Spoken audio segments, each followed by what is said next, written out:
victory consistently. Train all year to be the enemy's misery. No stress visibly, neither does it enter me. I think positively. You can't harm me mentally, not physically, not spiritually. You'll never get rid of me. I am the epitome if this is what you did to me. Those guys came out focused. I've never seen a team on the JV level complete passes at a rate that they did. So, I stand here and hold myself accountable, and it wasn't as close as I thought it'd be.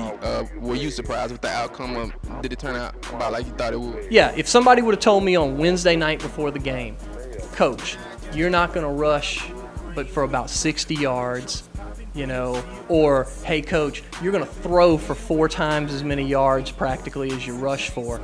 That would have been the last time I slept till Sunday night. The passing game was a pleasant surprise in the Super Bowl for us. To be able to throw for over 200 yards, 211 yards, I believe, 3 touchdowns, complete 65% of your passes. That was really a good thing. And part of it is, we run a multiple system, and so we just kind of see what's working. Continued success. You first time y'all participated in the postseason play. Went up there to Dallas. We happened to be there too. Played some pretty tough teams that and I don't think I gave up a point up there. Really, in the postseason, other than the Super Bowl game, our defense didn't give up a single point. So if you talk about 2 playoff games in a Super Bowl, 3 games up in Dallas, and 2 games down in Pearland, and we gave up a total of 6 points. So defense really, it wins championships. And, everybody says, oh, well, you're an offensive coach.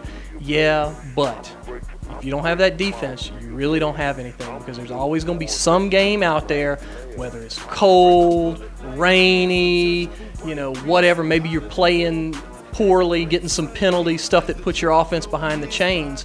If you don't have that defense to carry you during those times, that's what's going to keep you from winning a championship.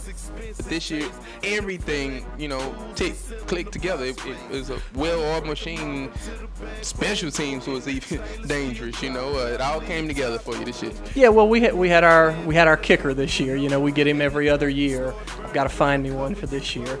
But I knew going into the year, in fact, we had been talking about it since January of last year, looking forward to this squad. The parents were looking forward to it. They knew that we probably let one get away in the rain and the cold a couple of years ago in the Super Bowl. And, that we were, quote, due for one or owed one, if you will. But we had to go out there and go get it. Some of the big games that I remember that's sticking out in my mind were those rivalry games that you had against the other quote unquote powerhouses in the league. You're one of the few teams that have a winning record against that pack group that enjoyed a lot of success, and you always had real good games with the Gators as well. Speak on the rivalry and rich history. The pack, 2-1 against them, but they got the one that mattered the most, right? So. But really, that first game of that sophomore year, kind of, that's where, if you want to look at the beginning of this, so to speak, it was that game, because that was the first game of the season. It was the game of the week, and for us to come out and shut them out, it put everybody on notice, and we've basically had a bullseye on our back ever since. And the thing about the Gators, it was a very respectful rivalry. I mean, we enjoyed playing the guys.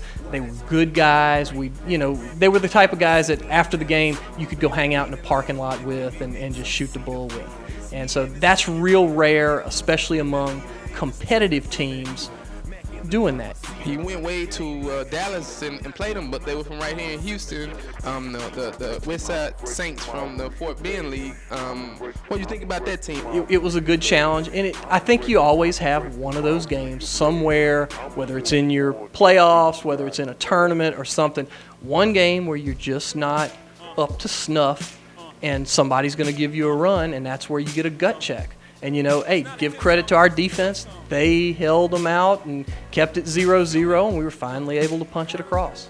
Where does your scheme come from? Why did you come up with your style?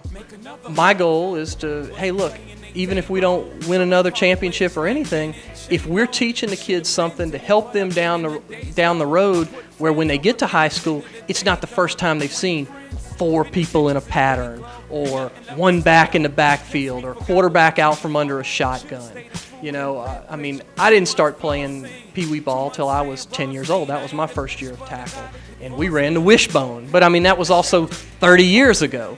But we still threw out of it a little bit, but I mean, it was by and large a ground and pound type offense.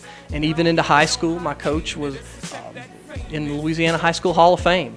But he had been around for almost 30 years by the time I was there, so it was a mentality of kind of the 3 yards cloud of dust. Opening up the offense was throwing it on second down as opposed to third. And the bigger the game, the more conservative we would get. Now, we did open it up some and have some 4 wide receiver sets and stuff eventually.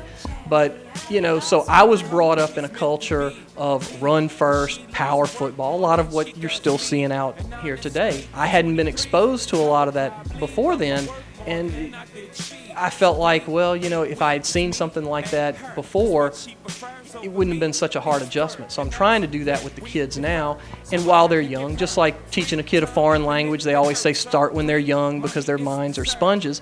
Well, the same thing here. All right, Coach. This is your time in the spotlight.